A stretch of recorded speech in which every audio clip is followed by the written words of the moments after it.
Good evening, everyone, and welcome to another Training Opportunity webcast. We're joined here tonight by one of my new friends, Robert Woodruff. He's the president of Charleston REIA. Robert, welcome to the call tonight.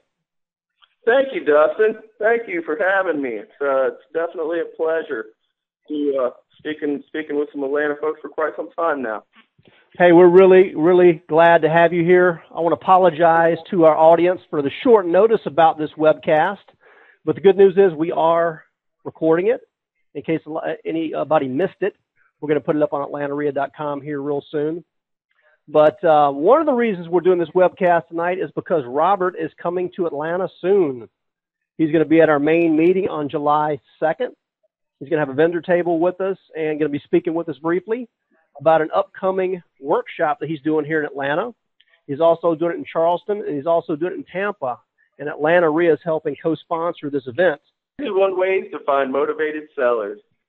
So tonight, Robert's here to talk about how to get the power out of your power of attorney. And he's also going to share with us some information about the upcoming workshop.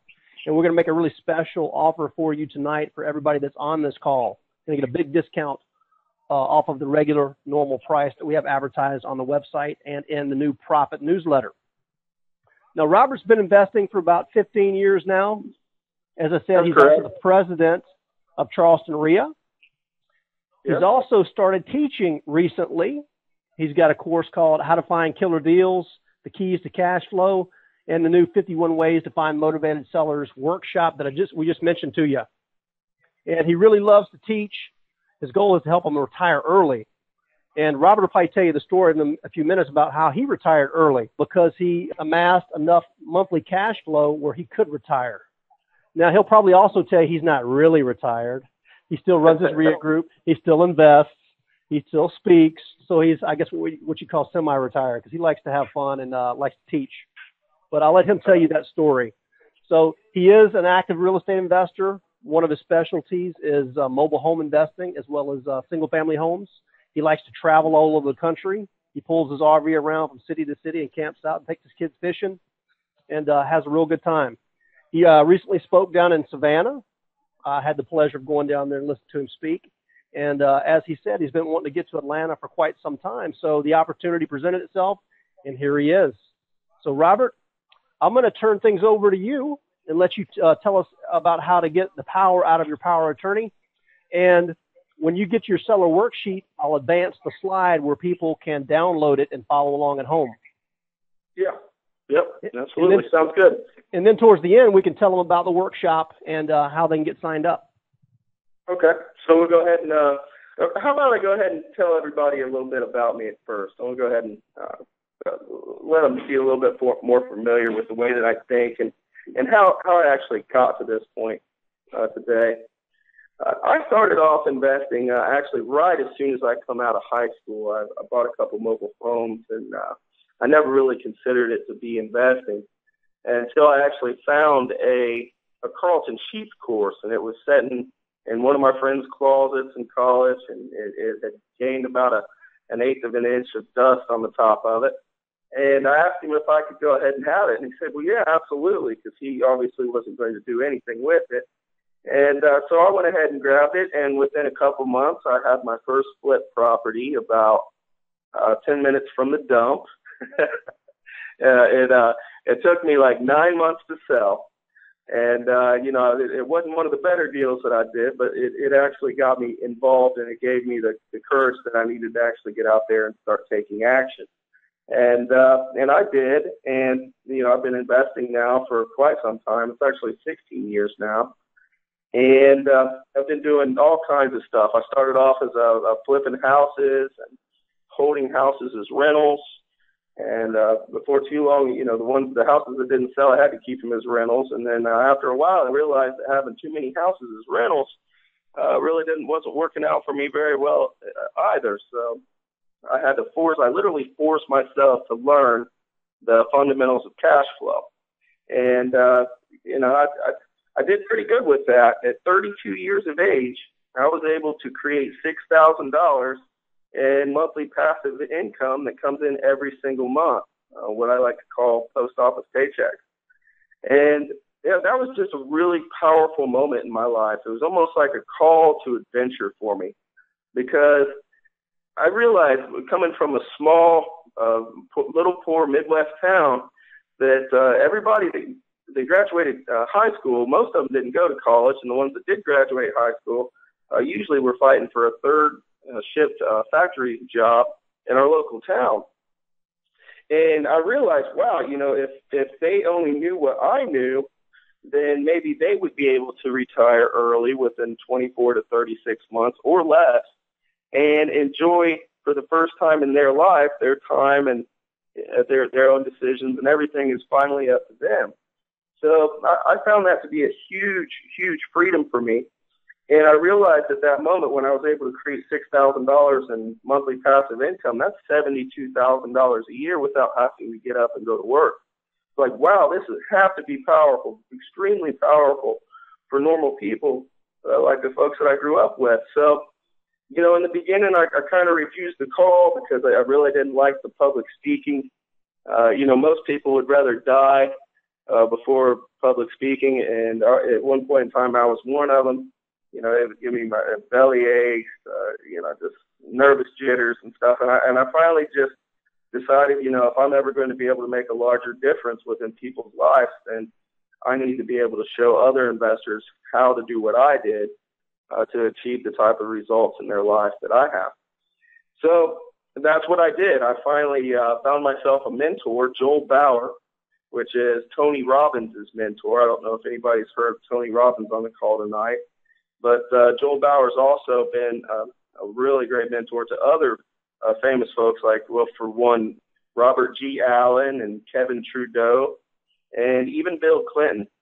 So as far as mentor is concerned, I really picked a really good one. And it wasn't even me that had found him. It was a member of my group that had bought a ticket, and he had a free ticket. And he said, "Hey, Bob, if you really need to go to this seminar because you're going to learn so much, and this is exactly what you're doing." So I went out and studied with Joel Bauer for over a week, and he gave me all the tools and the fundamentals and the technology that I needed to be able to deliver this life-changing news to people who before I thought were actually deaf. So I had to essentially learn how to speak sign language. So now what I'm doing is I'm speaking all across the nation and in Canada. I've got a event in September coming up in Canada, and I'm literally getting an RV bus for a North American tour. And that just tickles me, and my wife loves it. We're all happy to be doing that, and I get a chance to help people achieve their financial freedom and show them how to find the best deals available to real estate investors and so on. And then I get to have my own little Chevy Chase vacation out west too. So I'm really looking forward to that, and we'll be coming through Atlanta here real soon. Through my growth and development, though, I ran into lots of different tests and hurdles that I've had to overcome. And say, for instance, one of them I just ran into was up in Seattle at National REIA's mid-year conference. Dustin mentioned that I'm the president of the Charleston Real Estate Investors Association, but just here recently, I got a call from Myrtle Beach asking me to be the president of the Myrtle Beach Real Estate Investors Association. So I went ahead and took on that venture as well. So I began teaching the Keys to Cash Flow, which is an extremely powerful course that shows folks that how to achieve exponential returns that are so high that it literally make all the other strategies that we use in real estate investing and conventional methods of investing, say, for instance, stocks, bonds, mutual funds, all those different ways, it just blows them out the water, right out the water. But what I found after going around and talking about the keys, and I've done 3 different big seminars with the keys so far, is that mainly a lot of the investors who are interested in that are ones who are well experienced.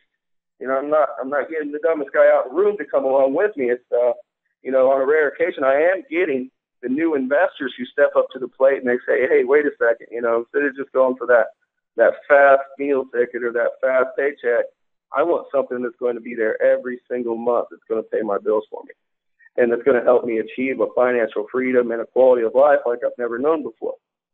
So it was just really important. But then I realized, I might be missing a lot of people here. That I didn't start off with monthly passive residual income. I started off like everybody else did, flipping houses and then holding on to the houses and having to go through a couple different developmental hurdles before I actually understood and realized the power of cash flow. So eventually I got it. And I realized I need to reach out to more people. So that's what I did, is I created another book, or another course. It's called How to Find Killer Deals, or rather Killer Deals for short. And in that book, I actually took out just one chapter, which was called 51 Ways to Find Motivated Sellers, and I turned it into a full-day event. And the folks just love it. I mean, we're coming in from early morning till the afternoon, and it is nothing but meat and potatoes the whole time about how is the best way to find motivated sellers and have them chase you instead of the other way around, you chasing deals on a regular basis. So, I wrote the Killer Deals, performing the 51 ways, and I look forward to speaking about the 51 ways here soon when I get up to Atlanta. But with no further ado, let's get into, I want to talk about the market just for a second. We all know that there was a huge feeding frenzy at the very top of the market. But those of us who are really experienced understand that wasn't the time to buy. When the market was up high and there was a huge feeding frenzy going on, that was the time to liquidate all your properties before the market fell. So now the market has fallen, and it looks like we're borderlining out. We've hit our plateau finally. And now we've got a surplus of real estate investment all the way across the country that people just cannot qualify to buy. So what we're going to talk about today is how to get the power out of your power of attorney. It's an ebook that I created, about 30 pages. We sell it on one of my sites. But it's really important for investors to understand how to control other people's property without the need for ownership. And what that does is, it allows you to get out and buy property faster, easier, with less headache, with less hardship. You're not waiting for these closing dates that might come at some fictitious day that everybody banks on, or that you don't have to rely on 12 other real estate professionals to get their act together to meet that closing day, because it's completely creative. Now, the reason why we've got to use these creative financing is because the conventional lending, they've just tightened their standards on us so hard. When the big banks crash the system, automatically they point their finger at the little guy, the real estate investors, and say, well, it must have been our fault. But that's just not the case. But what's going on right now is we've got all these houses out there that are sitting, and we've got people who are motivated to sell, but they're just having a hard time to sell. So if we use creative financing, then that gives us an opportunity to scoop up a few of these into our portfolio, instead of letting them go to these big banks and big investors who are going around buying bundles of them. So they're out there right now, but if these big banks and lenders and investors keep buying these huge bundles, well, it's not going to be long before they're gone. So right now is that very important time to get out there to sign up as many of these properties as you can. And as the equity and as the market comes back up, you'll be looking really good here in a couple years. So essentially, we got a problem. We've got all these houses out there, and investors aren't sure on how to go ahead and buy them with the easiest way. And they also might not be sure on how to go ahead and find these properties through the correct type of marketing technique. So we're going to be covering those marketing techniques in Atlanta on July 28th from 9 to 5. It's an 8-hour event, and it's called 51 Ways to Find Motivated Sellers.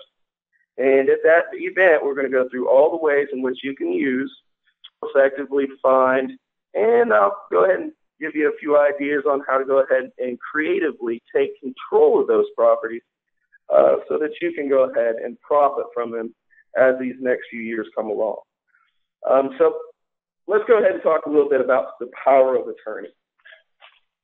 The power of attorney is a document that I've been using for years, that is by far the most powerful document in my entire arsenal, without a doubt. I use this document for all kinds of transactions. A limited power of attorney gives you the right to act on behalf of a seller regarding a particular property. Say, for instance, it could be just about anything, a mobile home, a house, a business, what have you, heavy machinery, a boat, plane, etc. It literally gives you every right to a property without having your name on the title, which is absolutely beautiful. Because it is a limited power of attorney, what that means is that it limits you to only handling any duties regarding the subject property. So a limited power of attorney does not give you the right to go and change somebody's health insurance or decide where they're going to be buried. It just focuses on a single particular property. So, you don't change people's health insurance with it. It just gives you the ability to sell, manage, and take care of all the responsibilities concerning a particular property. Okay. So the power of attorney, there's so many different benefits to it, and I'm going to go ahead and name off a few right now, and there's quite a few of them. But the power of it is just amazing. Number one, it gives you full legal capacity to sell a property. Number two, you can enter into contracts for sale. Number three, you can sign deeds. Number four, you can sign mortgages. Number five, you can change or modify insurance coverage, which is very important, especially if you run into a motivated seller who forgot to pay their insurance, and then the mortgage company put their own insurance on the property, and we all know what happens when the mortgage company hires their own insurance. I mean, they're hiring a sister company that comes in and jacks up the rate on the insurance, where these people might be paying 3 or 4 times the amount of what they should be paying. So you can also make payment of mortgages, taxes, and the utilities. With the power of attorney, you have the legal capacity for loss mitigation. You can refinance loans. You can negotiate a forbearance or loan modifications. And for those of you who do not understand what a forbearance is, that's where if your seller has a few payments behind and you negotiate with the bank, they would go ahead and say, okay, well, we'll take those payments that the seller's behind and we'll just add them onto the back end of the loan, and we'll say that you're not behind on payments anymore. Now, a loan modification, a loan mod would be where you're like dealing with the bank and you say, okay, my seller's got 3 months in past payments, and they say, well, we're not going to forgive him, and we're not going to put him as a forbearance on the back of the loan, but what we will do is we'll divide up the total amount that you owe to get your loan up to current status, and what we'll do is we'll divide that over the next 12 or 24 months, and then they'll go ahead and add that to the payment. More things that the power of attorney will give you is you can sign any other documents on behalf of the seller. Now, that's important because what happens, sometimes these sellers, when I meet them, they'll sign some paperwork with me and then they'll split, and I'll never see them again. So let's say, for instance, a year from now or 2 years from now, one of my insurance documents or a notice to mortgage or one of these other documents that I have with the seller come up missing. So long as I have my power of attorney, I can go ahead and re-sign all those documents on behalf of the seller. So it's just so important to keep this thing in a very safe place once you get it, because it can take care of nearly any problem that you might have in the future concerning a property. More things that a power of attorney can do. You can wholesale a property with it. You can flip a property with it. You can manage a property with it. You can also control a property without ever purchasing it and save yourself from paying down payment money, closing costs, and property sales tax, which is great. Another really powerful thing that it does is it helps you facilitate a double closing. So I understand that nobody can ask questions on the call tonight. Isn't that correct, Dustin? No, they can ask questions. They just send them in via the GoToWebinar interface, and we'll save them towards the end of the call, and then I can ask them to you. Okay, good deal. Good deal. Okay, so I will proceed. The power of attorney document, what it does is it just trumps all other documents. With a power of attorney, you can sign any other documents that I mentioned on behalf of your seller, and it also ensures that if you lose any of those documents, just like I mentioned, you no longer need to track down your seller for a new signature. You simply sign the document for them. And to sign a document on behalf of your seller, you just write attorney in fact on the signature line, or abbreviate AIF before signing your name. It's just that easy. And like I said, once you get that power of attorney document, you just keep it someplace safe, because you never know when your seller is going to come up missing. And let's say if this property has a mortgage on it, then even if you faxed in your authorization to release to your bank, what happens is usually a year or two later, they'll just lose it. I mean, it just comes up missing in their data system somewhere. So the power of attorney is just so important, and it's so powerful that you can just sign any of those documents in the event that a mortgage person or that a mortgage company can't find your authorization release, or that you lose the seller. So make sure to get, when it comes down to the power of attorney, if there's two signatures on a property that you're taking over, you absolutely need to get both signatures on the power of attorney. Otherwise, it's more like a one-legger. Having only one signature for a property that is owned by two or more individuals, it really doesn't do you a whole lot of good. You need to make sure that everyone is physically present when getting this document notarized as well, because there's a little notary section down at the bottom. And you can easily find a notary at your local bank or mailboxes, etc., or a FedEx office. Most of them have a notary in there, and that's where you would do your little mock closing. So a notary will actually require that you sign directly in front of them. So it really doesn't do any good to have the document signed beforehand. So this isn't something that you want to do a living room close on, because you need a notary, unless you're going to bring a notary with you. Now, in that case, you're doing really good. So then you could actually do your kitchen table close if you're familiar on how to do that. So more things that's really powerful about the power of attorney is that using a power of attorney saves you loads of money. And I know everybody loves to save money on the call tonight, just like I do. So it can save you tens of thousands of dollars every year when you're acquiring property. So what if there was a way to take complete control of the property without ever having to purchase it? Wouldn't that be nice? And how much money would you save flipping or acquiring rental properties if you never had to pay any closing costs? No appraisal fees, no inspections, no lawyer fees, etc.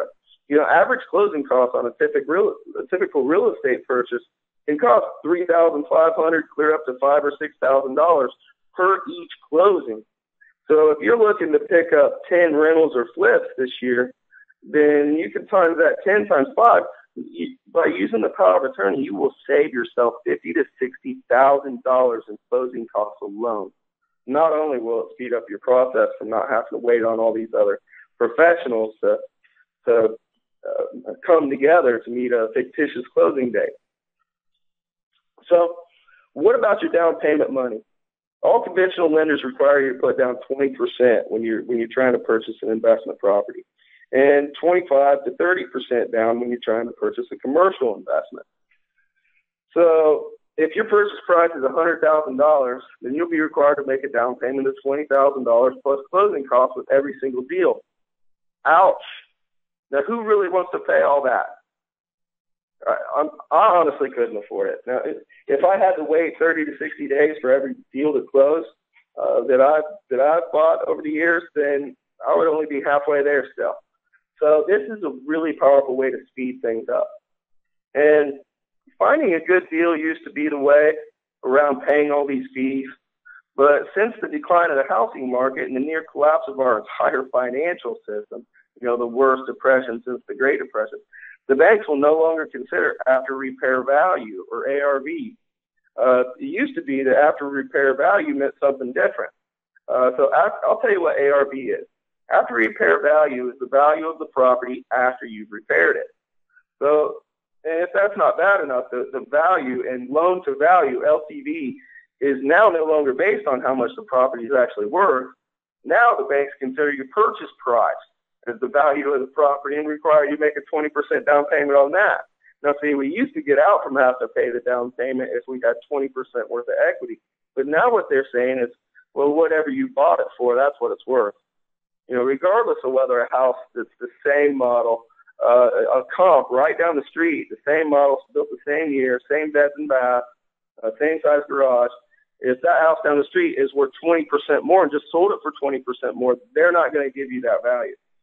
So this is one more thing that the power of attorney just completely takes care of for you. So, and we'll go on from there. Using a power of attorney along with a purchase agreement or a bill of sale gives you a lot more power to do even more. So using a power of attorney coupled with a purchase agreement or bill of sale does two things. Number one, the power of attorney allows you to control the property. And then number two, a purchase agreement or bill of sale will establish the agreed upon purchase price. So think about that. We've got a power of attorney now that gives us every right underneath the sun, moon, and stars to do with the property whatever we want. Now, if the seller actually gets something for it, let's say there's loads of equity in this property and the seller still needs like $20,000. So whatever the purchase agreement would be, let's say their payoff is $60 and they've got to have $80. So you write up a purchase agreement for $80,000, but the property might be worth $140. So when you sell it, you get everything from $80,000 up to $140, which would be $60,000 in your pocket, which is excellent, absolutely excellent. So the power of attorney can be used to wholesale property.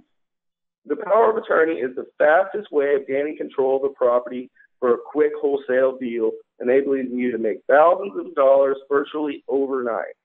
There are motivated sellers looking to get rid of their properties virtually everywhere that you look. All you have to do is just find them before everybody else does. And that's what we do in the Keys to Cash Flow. We actually teach you how to find and locate motivated sellers with marketing strategies that cost pennies on the dollar. And I do the exact same thing with 51 ways to find motivated sellers. Once finding a good deal from a motivated seller, you simply just tie up the deal using the power of attorney and then wholesale the property to another investor in your club for thousands of dollars in profit. Or you can go ahead and retail it to an end buyer and make 10 times that much. So I know that everybody's excited about that. Okay, so let's talk about how to use the power of attorney. Did you know that power of attorney can be used to flip properties? That's essentially what I just said. When we're taking control of the property and we're selling it to a retail buyer on the end, that's flipping a property, not wholesaling it. So you can wholesale it or you can flip it. And in it, of course, it keeps you from having to pay the down payment money and going through the banks and paying all the closing costs. And, you know, that's all that you pay before you even start rehabbing the property. So you never have to pay finance charges on this as well. And the best way to just save yourself thousands of dollars before your project even begins is to not pay the bank. And the way to do that is to use a power of attorney to control the property instead of own the property. Okay. So if you're acquiring the property subject to its existing mortgage, let's say somebody's got a mortgage on it. For those of you that don't know what subject to means, if you're a realtor, a subject to might mean that somebody's going and putting a contract on a property, and that contract is subject to them going out and finding a bank to go ahead and fund their loan. Well, from a real estate investor standpoint, it means something completely different. Now, what we mean by subject to, that means that I'm going to go out and find a property that the seller wants to sell me, but I'm going to take that property subject to the existing financing. That doesn't mean that I'm going to go find a bank someplace and then come back and use that bank's money to pay off their bank's money. No, that's not it at all. What it actually means is that we're going to keep that loan that's already on the property in place without triggering their due on sale clause. Because when somebody signs a power of attorney over to you, that doesn't mean that they're selling their property to you. It means they're giving you the ability to sell the property on their behalf, which is completely something completely different than actually saying, okay, well, I'm going to go find somebody to give me money to come back and buy your property. So it's really huge. So if you're acquiring a property subject to its existing mortgage, what you would do is you would use a standard real estate purchase agreement and write in payoff in parentheses for your purchase price. And this happens often for motivated sellers whose properties need repairs and they can't pay for them, so they just want you to go ahead and take over the payment, which is great. Okay. Now, if you're acquiring a property and allowing the seller concessions like I spoke of earlier, you just use a standard purchase agreement and write down the discounted amount that your seller is willing to sell the property for. This happens often when acquiring properties from sellers who have a significant amount of equity. The seller is willing to let you take over the repair of the property and sell it on their behalf so long as they just get the agreed upon amount upon sale, which they've got no problem doing. So to sell a flip property retail via conventional financing, you'll need to find a real estate attorney who knows how to facilitate a double closing. Now, for those of you who do not know what a double closing is, a double closing is the closing of two real estate transactions. Now, at your attorney's office and in one setting, you satisfy both the transactions between the seller and yourself and your buyer. So that's why it's called the double closing. The seller or the seller's mortgage holder gets paid off, and you get your share of the profits, which is the difference between your buyer's purchase price and your sales price with your seller, or the mortgage payment or the mortgage payoff. If there are no seller concessions, which means money to closing, then you get to keep all of it. So to find a good attorney who knows how to facilitate a double closing, all you got to do is just call around and speak to each attorney's office manager. Now, look, you don't call for the attorney. You call and talk to the office manager, because the attorney's office manager will be the one who gathers all the documentation from each party to facilitate the double closing. And it's usually the attorney's manager that keeps everything in order for the attorney. Most attorneys, they're not the greatest business people. They're just like doctors. They've got to have some woman or some man that's up in their office that takes care of all of these different facets of the law and closings for them. So it's really extremely important to shop office managers when locating your attorney, as they will be the ones that are doing most of the work. If they don't know how to facilitate a double closing, we'll just move on and find someone else who does. Now, you only need the double closing if you're going to be closing on these properties. If you're going to be holding these properties as rentals, then it's not so important.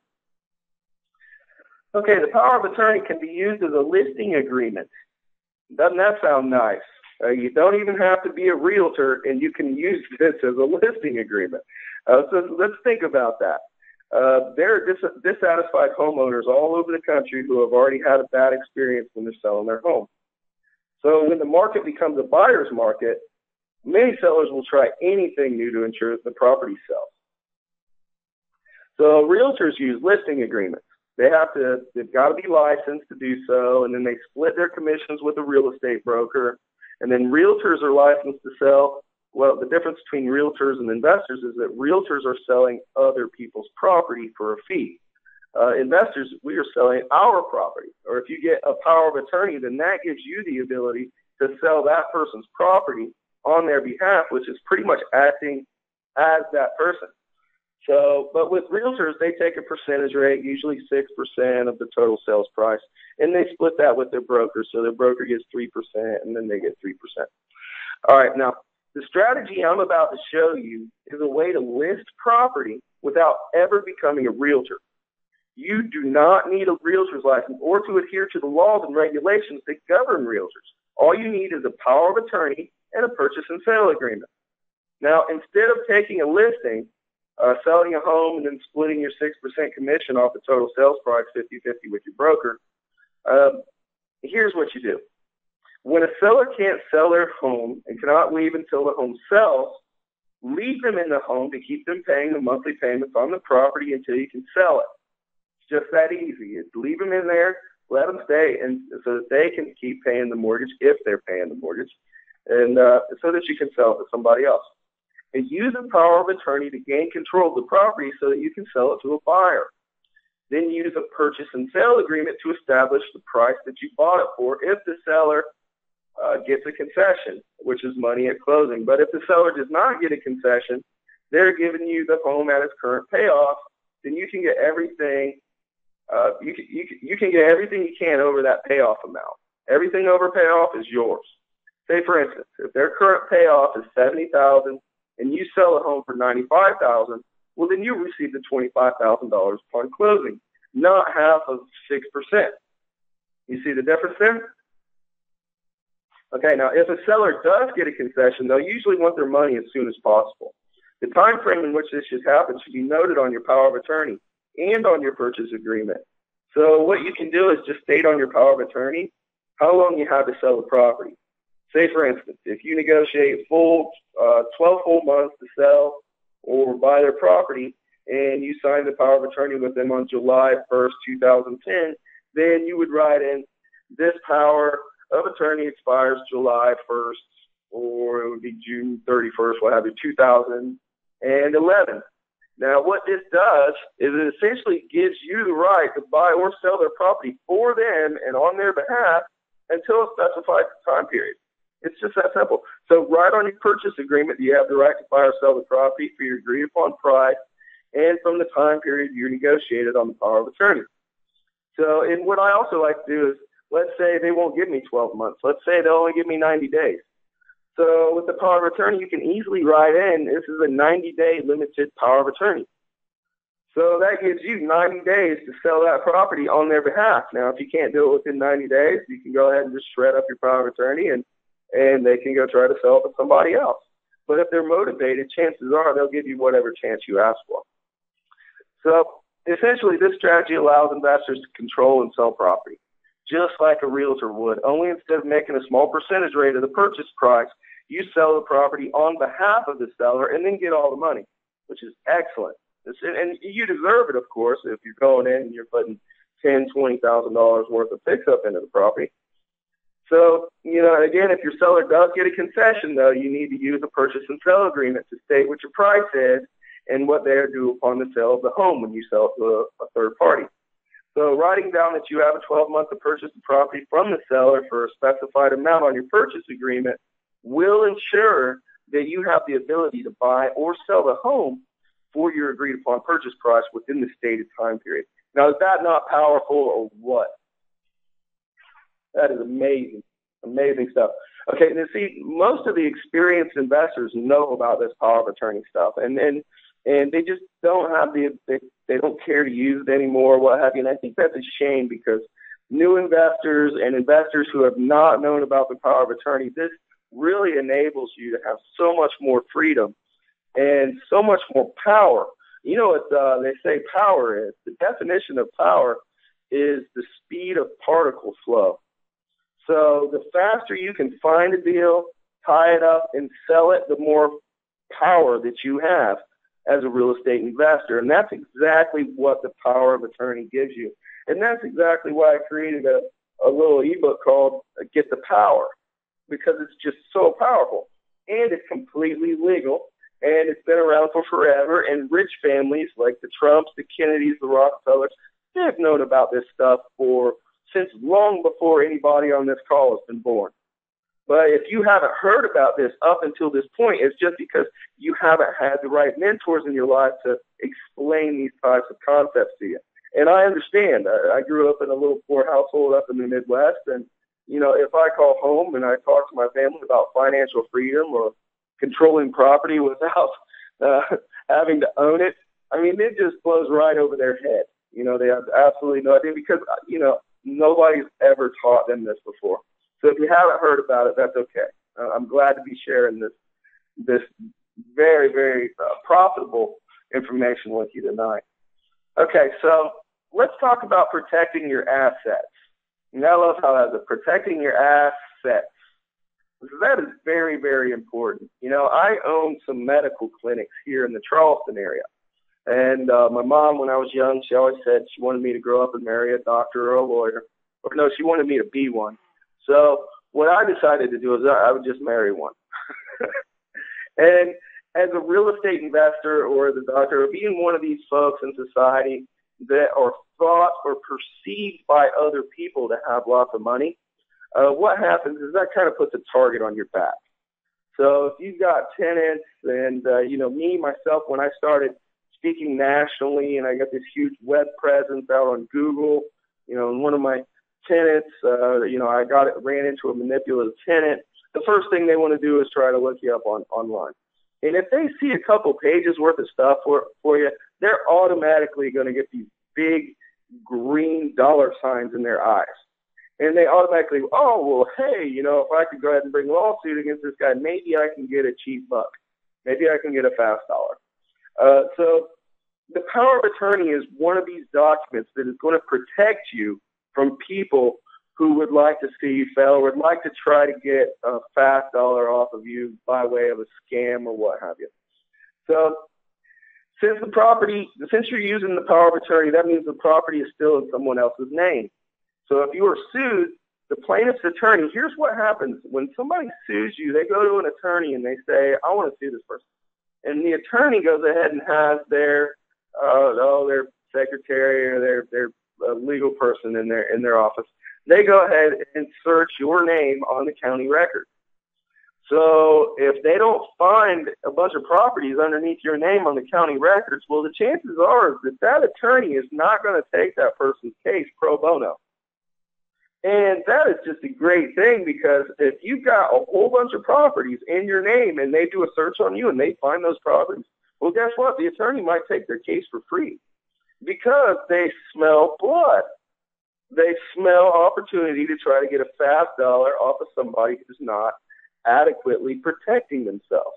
So part of the power of attorney, what makes it so powerful, is that if you own nothing and control everything, then you're not going to be sued. The properties that you don't own are not going to be tied up in a lawsuit because they don't know you own them. And that's absolutely wonderful. But you don't really own them, you just control them, which is extremely powerful. So the more properties that you have in your name, the more likely you are to be sued. And that's dangerous for anybody who wants to increase their quality of life and achieve financial freedom and bring in massive wealth for them and their family to affect future generations of their family. Well, then you need to know how to protect your wealth. And the power of attorney makes you exempt from certain practice, and that's just great. So I'll talk a little bit about mobile homes. Here's a neat thing, because I've got a course called The Keys to Cash Flow that retires everybody within 24 to 36 months or less. And I use this with that course as well. As a matter of fact, this is a small part that comes out of that course. But acquiring mobile homes by way of purchasing the home and taking title to it means that you must now register the home and pay sales tax on the purchase property, or on the purchase price of the property. And by not registering a deed or a title that you get off of somebody for a personal property, let's say a yacht, a mobile home, an RV, a plane, if you don't go and register that, then what it does is it constitutes what we call jumping title. So you're not allowed to take somebody's title and sign it and then turn around and sell it to somebody else without going down to the courthouse and registering it, or registering it with the DMV. But using a power of attorney enables you to control the property without ever taking legal title to it. So it's fascinating. If you do not take legal title, you're not required to record the title or pay taxes on the acquisition because you're controlling it. Using this strategy for the control of mobile homes, houses, commercial investments, businesses, I use it to buy businesses. And anything else you can find at a huge discount will save you a massive amount of time and money. And I hope everybody on the call tonight really takes that part in, that this is a safe way to protect yourself, because you don't actually own it, and you don't want to own it. You only want to control these things. You see, if you own them, then people can take them away from you. But if you don't own this stuff, then nobody can take it from you. So it provides you security and stability. So getting the power of attorney, or getting the power out of your power of attorney, is accomplished by simply and thoroughly, actually, understanding all the different ways in which you can use a power of attorney when it comes to buying and selling other people's property. So using a power of attorney has helped me make hundreds of thousands of dollars wholesaling investment properties and piling on equity into my portfolio. Using a power of attorney to acquire properties has also saved me just as much money or more by not having to pay down payment monies and closing costs. And think of all the time that you save by not having to go and record things. And, it's just amazing the power that you get out using this document. Using this technique, what it does is it's opened doors for most investors that were previously locked. And the funny thing about this strategy is what I said earlier, is that most new investors know absolutely nothing about it. And that's because it's so creative and it's so on the fringe. And it's not like it's anything new. You know, there's no new information. Everything that you hear nowadays is just repurposed or repackaged from someplace else in the past.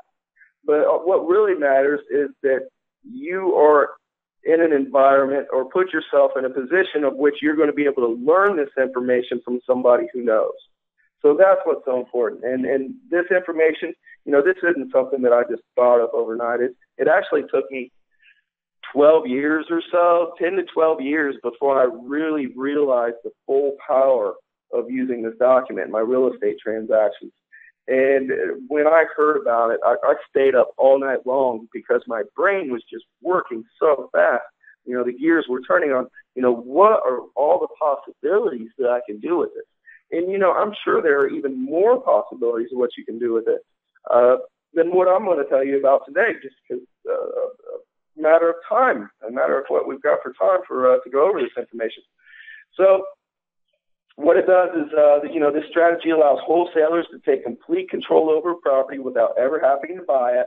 And when you take complete control over a property without buying it, it saves you thousands of dollars in every deal. I find it to be extremely important for my new wholesalers to be well informed and highly educated in all the various different ways to tie up a property for a wholesale transaction. And this is by far one of the fastest and easiest ways to do it. The more properties that my wholesalers are able to find and tie up in my club, well, then the more wholesale deals that we have in our club landing on our doorstep. So it's a win-win for everybody all the way around. As new investors, it may seem more attractive to you right now to be flipping property for fast cash. Well, everybody wants to be cashing in the big paychecks. I know I do. But when you do, you take those big paychecks and you use something like the power of attorney to control property without the need for ownership so that you're not registering this stuff in courthouses and all. But you use these to control enough property to achieve your financial freedom. And essentially, what I teach in my club is that should be the first goal of every single real estate investor. It's not to compete with the Smiths and Joneses. It's you know, you just go out there, you find a flip property, you flip it, you take that money, you put it into some passive residual income, you pile up those assets until you can achieve financial freedom. And, you know, think about it. If you've got some cash flow in your pot, if you've got some monthly residual income coming in, then it's going to be a lot easier to flip your next property that way. By a long shot. So I'm giving you this strategy for free to help you develop your creative wholesaling abilities. The money you make wholesaling will be best invested in something that gives you monthly passive income. You see, wholesaling is not passive income, but it is still part of the rat race. You know, everybody wants to get out of the rat race, and it seems kind of funny to me that most of the investors that I talk to, and I was even in this position myself too, is I thought a good goal was to become a full-time investor. Well, I didn't want to be a full-time 9-to-5 employee, let alone be full-time at real estate investing. So what's a more important goal instead of become a full-time investor would actually be to achieve your financial freedom. Otherwise, you're stuck in the rat race. So wholesaling is a constant marketing. You got to constantly market and advertise to find great deals. But along the way, you're able to pick up many strategies and that eventually help you to be able to afford and keep one of your wholesale deals and then sell it for retail yourself, or to be able to take some of that money and put it back into passive monthly residual income investments, which are the best kind. So the money you make wholesaling is what you use to help develop your passive income. And then to make massive passive monthly income, you need assets. So you use the money to earn, you use the money you earn from wholesaling to build these assets up in your portfolio. Once you have enough of them, the passive monthly income that you earn from these investments is what helps you achieve your financial freedom and then increase your quality of life. So I just can't help from teaching this concept over and over and over, because this concept alone has meant the difference between, you know, not being able to spend time with my children. I've got a 3- and a 5-year-old, and being able to spend all the time that I want with my children. So, you know, unlike a lot of folks, I'm not going to be missing one of their ball games. If they need a ride to the dance, I'm going to be there to make sure that I get to take them to the dance. And I want to be able to be a part of their lives. And that's the most important thing to me. So passive income or cash flow, now that's what enables you to afford taking on larger investments. So after you acquire passive income and waiting for, after you acquire passive income, waiting for, a flip property to go ahead and sell on the market is so much easier because you can just sit there and let your passive income pay for it. But, I'm getting a little bit off skew here. What I'm going to do is when I come to Atlanta, I'm going to come to the conference, to Atlanta REIA's conference on July 2nd? On July 2nd, I'm going to do a couple really amazing whiteboard presentations. And I'm going to show you some really clever ways and profitable ways for you to actually achieve infinite returns off of your investing. And it's not rocket science. A kid could literally do it. And once you see the simplicity of it, I'm sure that you'll want to come to the 51 Ways event and, just get more and more of this information. I'm a guy that just really likes to pour it out. I'm going to give you the best of what I've got. This is not going to be any type of fluff. It's going to be all meat and potatoes. Look, I know how we like it down here in the South. We like lots of meat and potatoes. So after buying, I've spent over $100,000 in consulting and coaching and courses and all over the last probably just 3 or 4 years, just that long. So I've been through a lot of classes, and I understand getting different courses or different classes. They kind of fill it with this fluff, and I never appreciated that. So when I've got an opportunity to teach a class full of folks, I'm going to take it straight to the meat and potatoes. I'm going to break it down with exactly what you're wanting to know on how to make massive profits in your real estate investing and business. And that's exactly what we're going to do. Dustin. I'm here. All right. Would you like to tell the folks about what they get for hanging in on the call with us tonight? Absolutely. You just mentioned that you're going to be back in town next Monday, which is July 2nd, for our Atlanta REIA main meeting, which is going to be a trade show this month. There you go. Instead of the normal mini trade show that we do each month, we're going to have a big trade show. We are going to have multiple speakers, and Robert's going to be one of them, and he's going to do an amazing whiteboard presentation that he did when I was down in Savannah with him recently. And you definitely want to make sure you're there for that. Also want to tell you briefly about the upcoming workshop that's going to be taking place next month. Give me 1 second. I'll pull the screen up here. Here we go. It's called the 51 Ways to Find Motivated Sellers. He's going to have 3 of these. So if you can't make one, you can make another. One is on July 14th in Tampa. One is on July 21st in Charleston, South Carolina.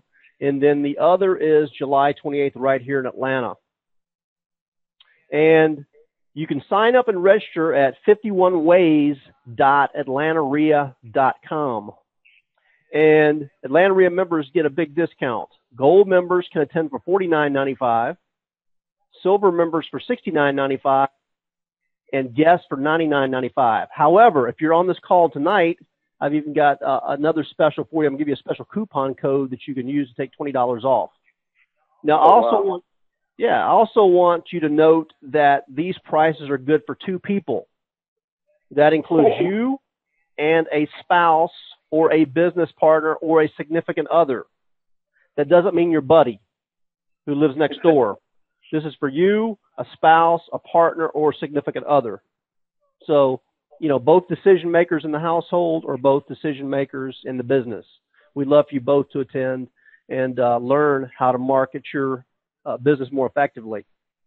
So you sign up at 51ways.atlantareia.com, and I've got a special coupon code for you. It's Woody Deal, and it's not case sensitive, so you can put it all in there as one word, Woody Deal, and take an additional $20 off. So that will actually be $29.95 for gold members, $49.95 for silver members, and $79.95 for guests. And again, that is good for 2 people, a spouse, a significant other, or a partner. not just a good friend. And Wow. you can sign up at 51ways.atlantareia.com. And when you go to that page, it'll look like this, and you can read all about the event and scroll down, and you'll see a big graphic that says add to cart. Whoops. Along with the dates, again, July 14th in Tampa, July 21st in Charleston, July 28th in Atlanta. And again, these are the normal prices, $49.95, $69.95, and $99.95. But once you add the item to the cart, you can put in coupon code Woody Deal here and take an additional $20 off based on your membership status. So if you're an Atlanta REIA Gold member, be sure to choose Gold member here. Select the number of attendees, 1 or 2, so we know how many people are coming and we know how many seats we need to reserve, and choose the correct location, whether it be Atlanta or Tampa or Charleston. Yeah, that is some massive value. I mean, even at $99 or $100 for the seminar, that's like $2 for each marketing method. That's from a guy who took 7 years in college, and they never taught me how to make money in college. This here is just a phenomenal deal. That's right, and you kind of gave me a hard time about the deal, but I'm a good negotiator on behalf of my members, and I'm always trying to give them good value. We don't do a lot of free events because I like them to appreciate what they get, but we do very affordable events, and this is one example. And we really appreciate you allowing us to sell it at that price. Thank you so much.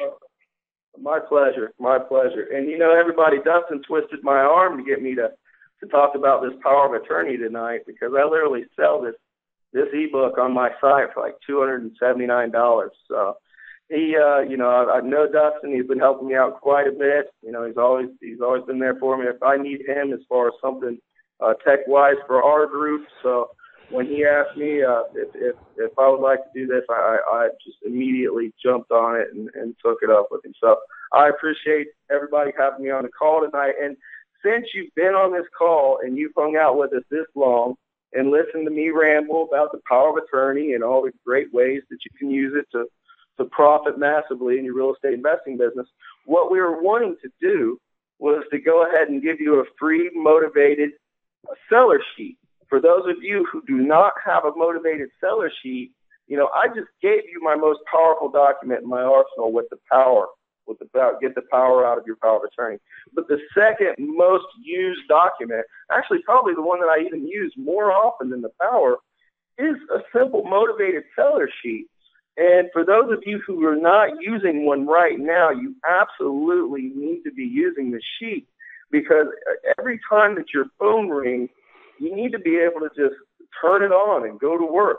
And what this motivated seller sheet does for you is it gives you the exact question to ask the seller as soon as they get on the call. So would you like me to go ahead and discuss the motivated seller sheet a little bit, Dustin? You certainly can. And when you finish discussing the motivated seller sheet, we did have some questions come in about the POA, but we'll save those for last if you want to go ahead and talk about the worksheet real quick. For sure. Okay, so a typical motivated seller sheet, you'll have basically 3 different sections.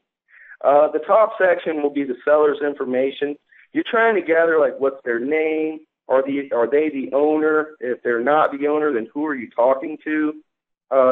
And yeah, see, we've got a copy of it right here in front of you. You're wanting to get their telephone number. You need to know everything about them to be able to get back a hold of them in case, their phone dies. And you'll notice up at the top of the sheet, you've got date. So you want to know what day they called. And it's also a good idea to write down what time they called, because, if this is a person that works third shift at a factory, then chances are they're going to be sleeping all day long, and you'll never be able to get a hold of them. So it's a good idea on definitely knowing how to get back a hold of this person after they call them. And there's also a how did you hear about us, and that's really important given that I'm doing the 51 ways to find motivated sellers. When you're out there and you're doing your marketing and somebody calls you, you need to track on where those leads are coming from. So on the motivated seller sheet, we've got down where you can circle which marketing piece actually brought these people into you. So the second section will be the property characteristics. That's where we go over, when it was built, whether it's a single story or a 2-story, or whether it's a split level home, et cetera, and so on. Whether the plumbing and electric's whether it's good or bad, is the toilet falling through the floor? And typically, when you're talking to these folks, you just want to ask them a real simple question. Tell me about the current condition of the home. And then don't interrupt them. Just let them talk. Silence is your friend when it comes to negotiating with real estate investing and basically any other negotiating. So, beyond that, you ask 2 really good questions, and these are the questions that the pros use. I use these questions every time I talk to somebody. I'll say, what do you like best about the property? And they will just keep going and going and going, and they will just tell you everything in the world that you need to know, which gives you the ability to create a win-win for that person. And you go in, what do you like least about the property, so that you can hear about everything that's bad, whether they got a tree that's still through the roof that nobody took a chainsaw to, or whether the toilet wiggles back and forth when they sit on it. They'll just tell you everything about it. And then we go on to the third section of a motivated seller sheet, which is always the seller's motivation. Now, it's really important to know how your seller's motivated. Otherwise, it's a hard way. It's a really hard process to try to figure out how to create a win-win if you don't know how they're motivated. So what this gets down to is, why are they trying to sell? How long they've been trying to sell it? How much are they asking? How did they even decide on that amount? What did they figure out? Jethro down the street sold theirs for this amount, so they automatically think theirs is worth that much. There's lots of very important questions within this document that everyone should know how to ask. And, after you field 40 or 50 calls using this document, chances are, if you get a call and you don't have this document in front of you, you will already have it memorized.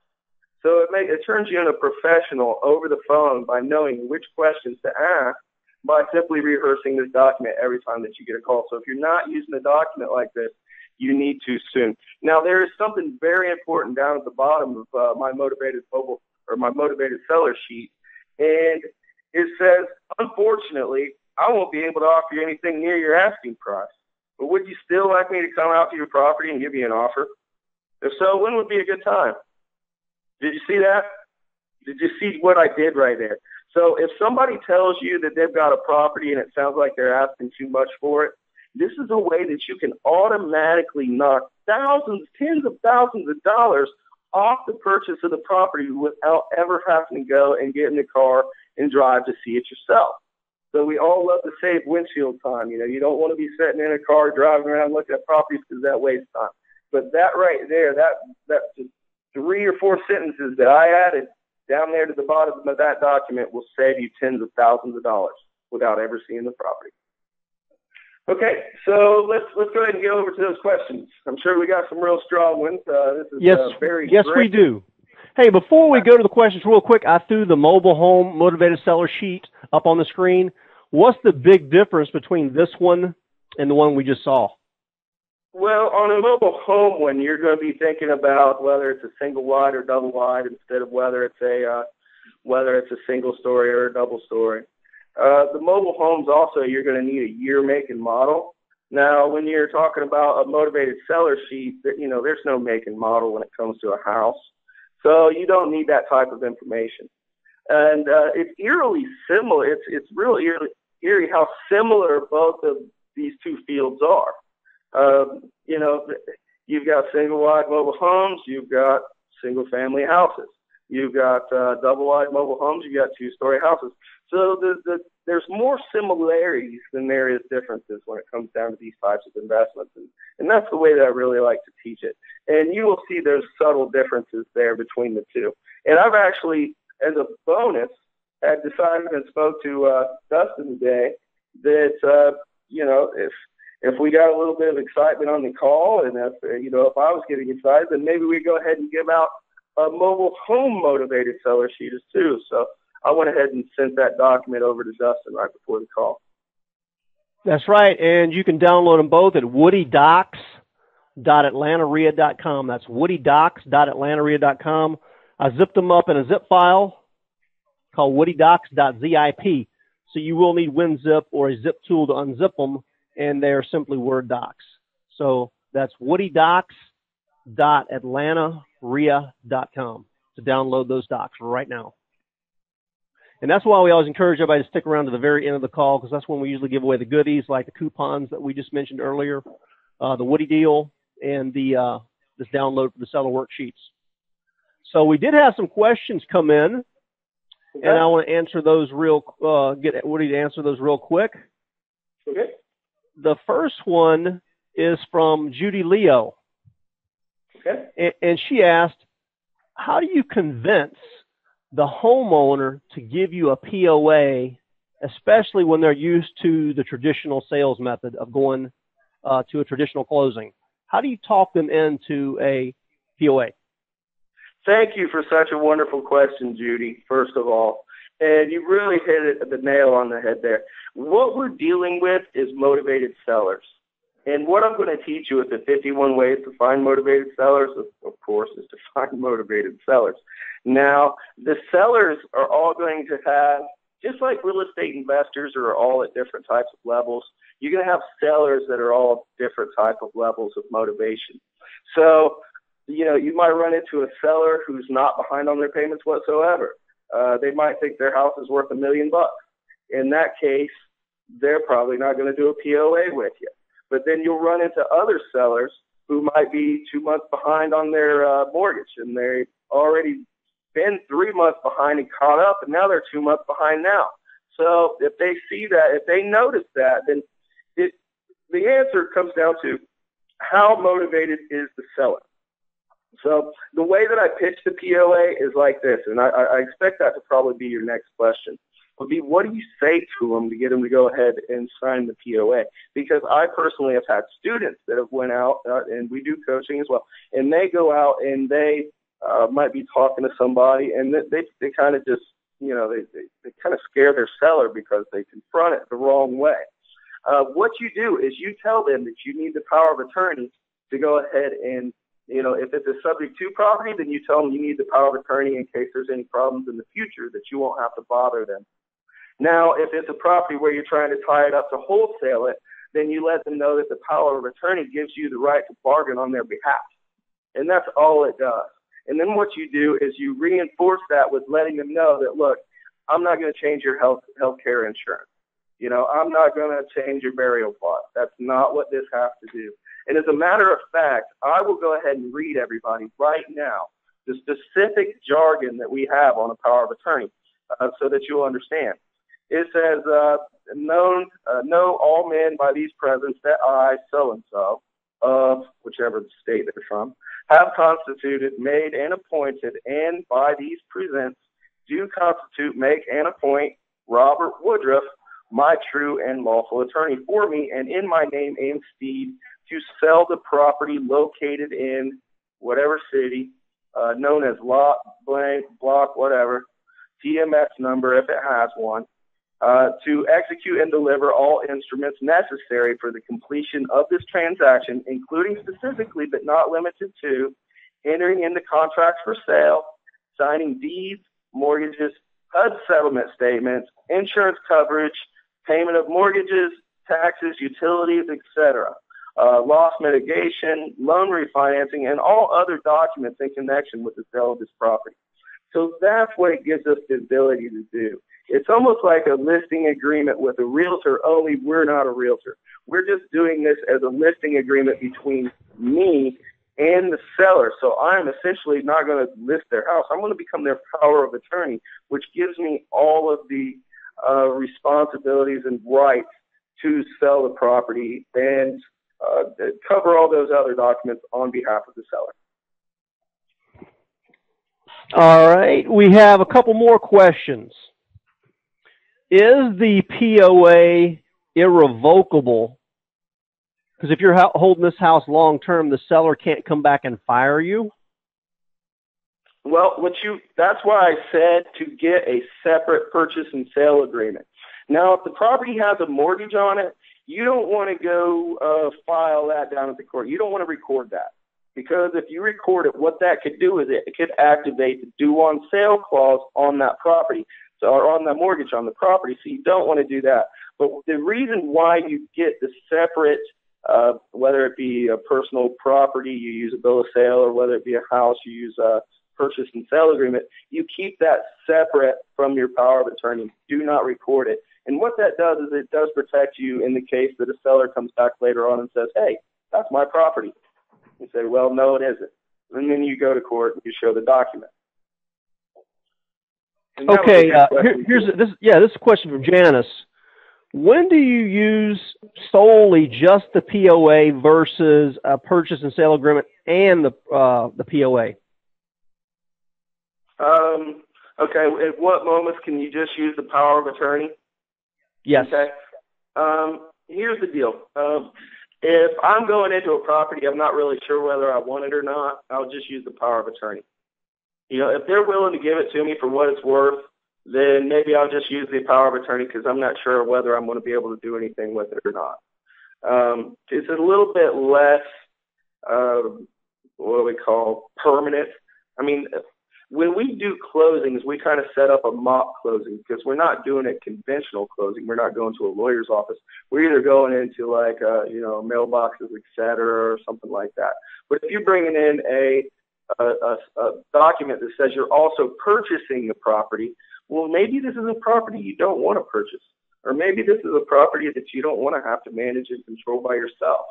Say, for instance, I get people calling me all the time that are disgruntled landlords, and they don't even want their property anymore. Maybe they got it for their daughter, and their daughter went to college for a year or two and then moved away with some person to Canada or to Mexico. Well, they just don't want to deal with the problem anymore. They turn around and they'll fill it with a renter, and some of them don't want the property so bad they'll hand the renter their mortgage payment book and fully expect the renter to pay their mortgage payment and the taxes at the end of the year, which seldom lasts for long. So on a property like that, I typically teach my students how to make thousands of dollars off a property that you don't even want to buy, that you don't even want to control. So what I'll do is I will get a power of attorney, and I will go out and I will find somebody to fill the property, and I will take the money left over and keep for myself and just hand them the tenant. So that's one way of doing it right then and there. But if you're wanting something a little more firm than what you want to do, or you truly want this property, then what you want to do is do a separate purchase agreement if it's real estate, or if it's a personal property like a mobile home or RV or something like that, or plane or yacht, then you will want to do, a bill of sale. Good question again. Yeah, we got some good questions. I've got three more. I think we have time for these last three.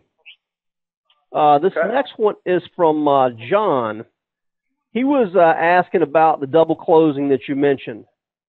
Okay. Will a bank loan to your buyer if you aren't in the chain of title when they pull their title search? If you're doing a double closing, you're not yet in the chain of title. Will they approve that loan?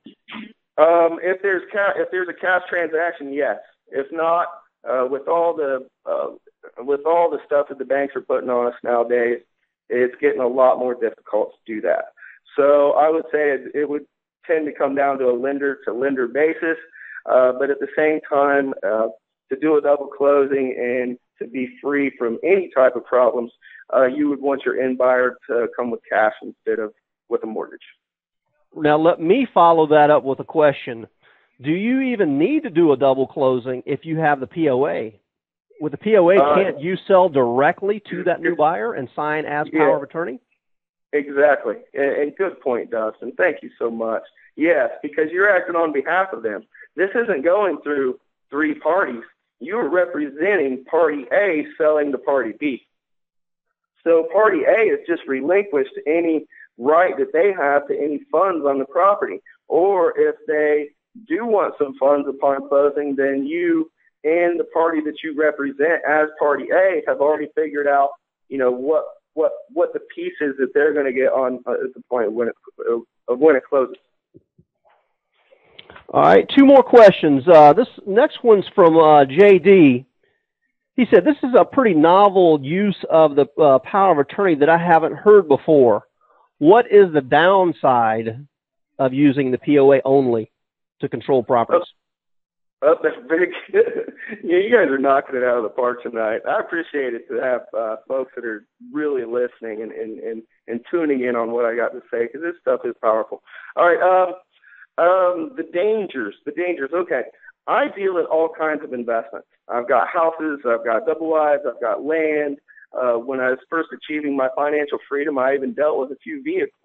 You know, I really didn't care what it was, so long as the numbers were right. So I've got a fairly large spread when it comes to my real estate investing or my investing portfolio nowadays.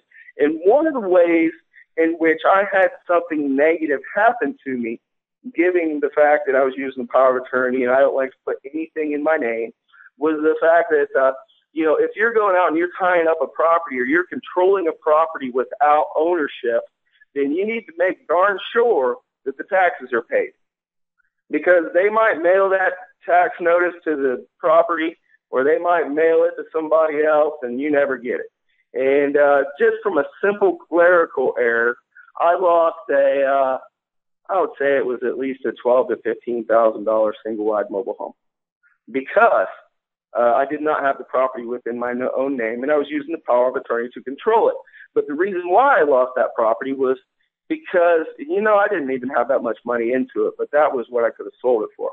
But I lost that property because of a simple clerical error due to my property manager not calling around and making sure that all the taxes are paid. So that's one of the ways, that's about the only way that I've seen that this can actually come back, is because you're getting a huge benefit by not actually owning the property yourself. So that's a great way of protecting your assets. But at the same time, if you're not the property manager, if you've got somebody else managing your property and you control property and they're not in your own name, well, then you better make darn sure that they're getting the taxes paid, that they're checking to make sure that they're getting paid. Because one day somebody might just walk up in the front of your yard and stick a no trespassing sign right down the middle of the yard. Yeah, okay, very good. Good answers. And I've got one last question. This came in from Judy, and it's a good one. I think you're going to kick out of this. Will we get a copy of what you just read? She's talking about your POA when we come to your training, and she's referring to the training on the 28th in Atlanta. Will you give them a copy of your power of attorney if they sign up for the training? I can work out I might be able to work out that bonus. I'm sure we can work out something. I'm a very giving individual. I like to see people succeed. And, it's really amazing what a person can do with the right type of information. And it just blows my mind. I just love the testimonials when they come back, when it's 6 or 12 months after an event, and I get a call from a student, and they're like, wow, I just cannot believe the power of this stuff that I've been using. I've got students out there right now that are making, one of them made $6,800 in 90 minutes by tying up low-risk assets or mobile homes and turn around and flipping those real fast. So, if he can do that with a mobile home, I've used the power of attorney to make $5,000, $10,000, $15,000 in the blink of an eye. So yes, I'm a very sharing and a very giving individual, and I look forward, especially to having individuals like you who are asking me quality questions, and when I will respond back to you if you come to the event. Sounds good. Well, we appreciate it. There was a couple questions that came in, but we've run out of time. So please come out to Atlanta REIA on July 2nd and meet Robert in person, and you can ask him all the questions you want to. He's going to be speaking briefly on stage. He's going to do a really good whiteboard presentation on cash flow, and he will have a vendor table set up. So come out and meet him and ask all the questions you want. And again, the 51 Ways to Find Motivated Sellers event is in Atlanta on July 28th. You can sign up at 51ways.atlantaria.com. The normal price is $49 for gold, $69.95 for silver, and $99.95 for guests. But if you use that coupon code that is Woody Deals, actually Woody Deal singular, Woody Deal, you can take an additional $20 off. So that's 51ways.atlantaria.com, coupon code Woody Deal. And when you do, go to that URL, you'll be taken to the workshop page where you can sign up by clicking the big Add to Cart button. Add to your shopping cart, choose the correct membership type to get the correct price, the number of attendees, the workshop date, put in that coupon code, and you'll be good to go. So, Woody, I really appreciate you being here. I look forward to seeing you at the main meeting next Monday, July 2nd, and look forward to having you back in late July here on the 28th for that one-day workshop. Also, I'll be seeing you down in Tampa as well. Absolutely. Absolutely. Well, thank you, Justin, for having me on tonight, and thank everybody else. Thank you for being on the call tonight. I really get a kick out of teaching people this creative financing stuff. I know that you're going to be able to take it, use it in your own life, and make a massive difference for your family and for future generations to come. So I really look forward to that, and I thank you for being here. It warms my heart the fact that you gave me such good questions, and I look forward to seeing you on July 2nd and then at the boot camp. So I'll see you then. And we really appreciate you being here and giving us some really good information that most of us probably haven't heard before. Also, be sure to check out Robert's article in this month's Profit, the July 2012 edition of the Atlanta Profit. Check it out. It just came out yesterday. You can go to atlantareia.com/the-profit and download that, or it's right on our homepage as well. So check it out. It's our new digital newsletter, and it's pretty awesome. And Robert wrote us a really good article. So thanks again, Robert. Thanks again, everyone, for being here tonight. We really appreciate it. Good night and God bless. We'll see you all soon. Good night. Good night. Bye-bye.